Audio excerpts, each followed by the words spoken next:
the cause of the universe. Dr. Slezak did not respond to my arguments on the basis of objective moral values or the historicity of the resurrection of Jesus or the immediate experience of God. All of these, I think, present a powerful cumulative case for the fact that the Christian God exists, a case which I believe is more plausible than any case that can be mounted on behalf of an atheistic worldview.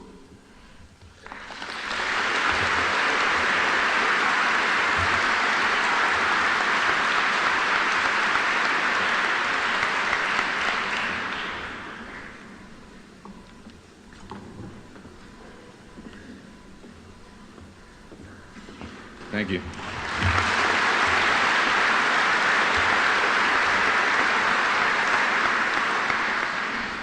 Well, let me take up what I said I'd do, and as Dr. Craig challenged me to respond to the question of values and morals, and see if I can also deal with some of the remarks that Dr. Craig just made. In fact, perhaps let me do it in reverse. Let me immediately take up one or two of the questions that he asked about. He didn't accept my challenge about the onus of proof and what it takes to establish atheism or prove atheism, and so I have to perhaps restate that a little bit more clearly. The atheist doesn't say that God does not exist categorically. This is not the claim. Therefore, it's not the case that one has to actually prove anything except in the ordinary sense in which one is entitled to be skeptical about things which you don't think exist. That's why I gave the examples of all the things which we are quite happy to be atheist or disbelievers about. Science can't give you better than that. Science can't actually categorically show that God doesn't exist. And if that's what Dr. Craig is demanding, well, atheists can't do it. Nothing in science can establish that in the whole universe. So I'm open-minded. I accept the possibility that God exists. I just need better evidence than we've had up to now. On the question of the premise, which I challenged, the question that whatever begins to exist must have a cause, I don't see that Dr. Craig has answered my challenge at all on this. He repeated the expression that this is an obvious first principle of metaphysics. But I made a fuss about saying, or at least asking the question, what are the rules for metaphysics? Where does your metaphysics come from? If it transcends science in some sense, it goes beyond the bounds of what science, which is our only reliable form of inquiry, the only things for which we have systematic and reliable beliefs. What are the rules for metaphysics? How does Dr. Craig get his metaphysical intuitions? When he asserts that things are metaphysically impossible, what's the determinant of what's metaphysically impossible? It's just what you feel? I went to some trouble to explain that one's feelings of plausibility and implausibility don't count for anything. So you can't just appeal to, and of course Dr. Craig gave lots of homely examples. He talked about horses turning up in your living room and the magician taking the rabbit out of the hat. These are precisely to beg the question. Physics is precisely a different case, and you can't make the case out from these homely examples where our ordinary conceptions of cause do work, and there we of course don't accept that something can come out of nothing. The whole point about modern physics, as Dr. Craig himself repeats when he quotes these bizarre claims of modern science, is precisely this impenetrable and unimaginable claim that the singularity, according to the standard Big Bang theory, which of course there are alternatives, but let's accept that, it actually says, and Dr. Craig and Smith have argued about this, it seems to say, and I've got this quote somewhere which I won't look for now, where Smith goes into poetic raptures about how dizzying the whole concept is that you might have come out of nothing. It's certainly incomprehensible, but I don't think Dr. Craig and I disagree on the claim that this is what the science says. And my question is, when you go beyond science, what's the rationale and the justification for going beyond what science says? If the physics is wrong, then you can talk about other things. But currently, it seems to me we're forced to accept that. Well, let me talk a little bit about the questions of meaning and value. Dr. Craig thinks that if there's no God, then you have no basis for saying that rape or murder is really morally wrong. He said on the atheistic view, if you explain morality in other ways, as he quoted from Roos, the philosopher of biology, for example, if it's just a matter of social consequences, if you escape the social consequences, then he says there's nothing really wrong with raping someone, or there's nothing really wrong with the Holocaust. Now this is extremely misleading, and it's a kind of a trick, it's a play on words. For the atheist and the person like Roos, who doesn't believe that there's a transcendent basis for morality in God's commands, it's not fair to charge them, or seemingly charge them, with thinking that rape is all right. That's how Dr. Craig seems to present it, and that's misleading and an inappropriate way to capture what's going on.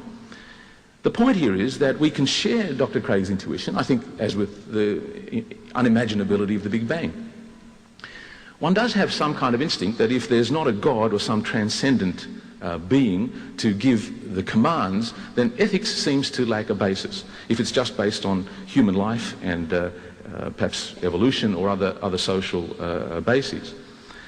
In other words, God's commands or some cosmically transcendent status of our rules of conduct are not the only basis for genuine, real, objective moral values, although we may naively, intuitively think so.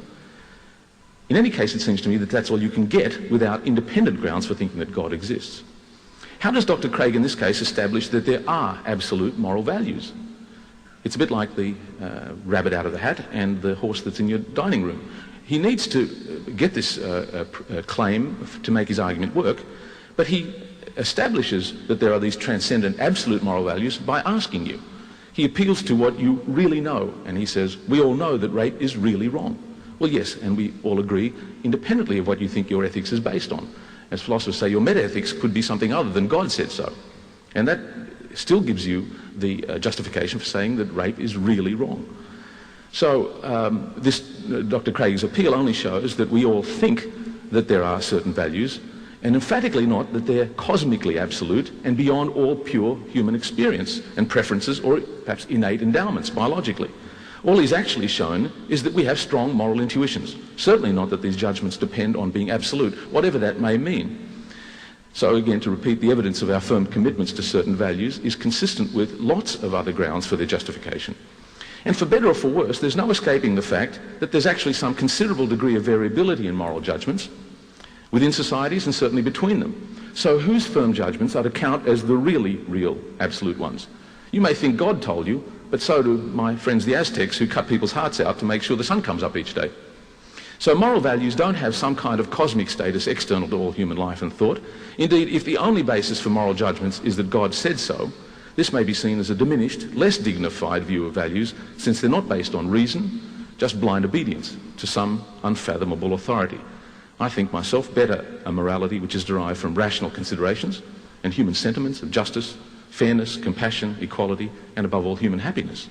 I'd suggest that these are a foundation for moral values, even if they don't exist in the Andromeda galaxy. I don't think one can do better than my favourite atheist, Bertrand Russell, who said, the good life is one inspired by love and guided by knowledge. In any case, I think that's all you're likely to get. Well, I've got 5 more minutes. Perhaps I can make a quick analogy. There's a close analogy in the case of linguistics, I think.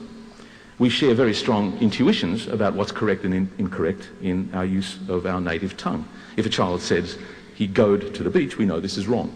We all know the rules of our language, and we have absolutely clear judgments about these, but the objectivity of these judgments doesn't mean that they're absolute in any sense. We hardly need God to explain why we all speak English correctly and know what's right and wrong. Now, I know that lapses of grammar are not the same as moral lapses, despite what some school teachers think.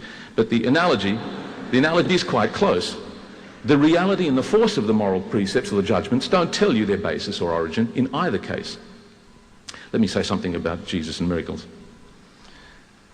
Like the argument from design, the arguments from the biblical miracles I don't think have improved since David Hume's trenchant criticisms of the 18th century.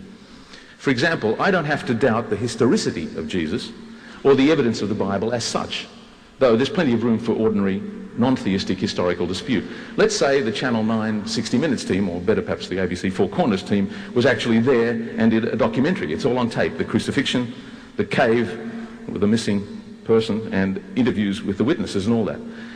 So let's say that it's not a 2,000-year story that's handed down, but a first-hand documentary. You still shouldn't believe the story of the Bible, and Dr. Craig made a point about the empty cave, even if it were a live report where the facts are not in doubt. It's not the facts, but the interpretation or explanation of the facts which are in dispute. Are they best explained by miracles or in some other way? Dr. Craig evidently can't think of any other more plausible way to explain the empty cave besides a miraculous one. I can think of lots. He wasn't really dead, he was just feeling a bit sick. And some friends got him out of the cave when no one was looking. Now, you're not expected to like that answer, but the point is, it doesn't matter if you don't like that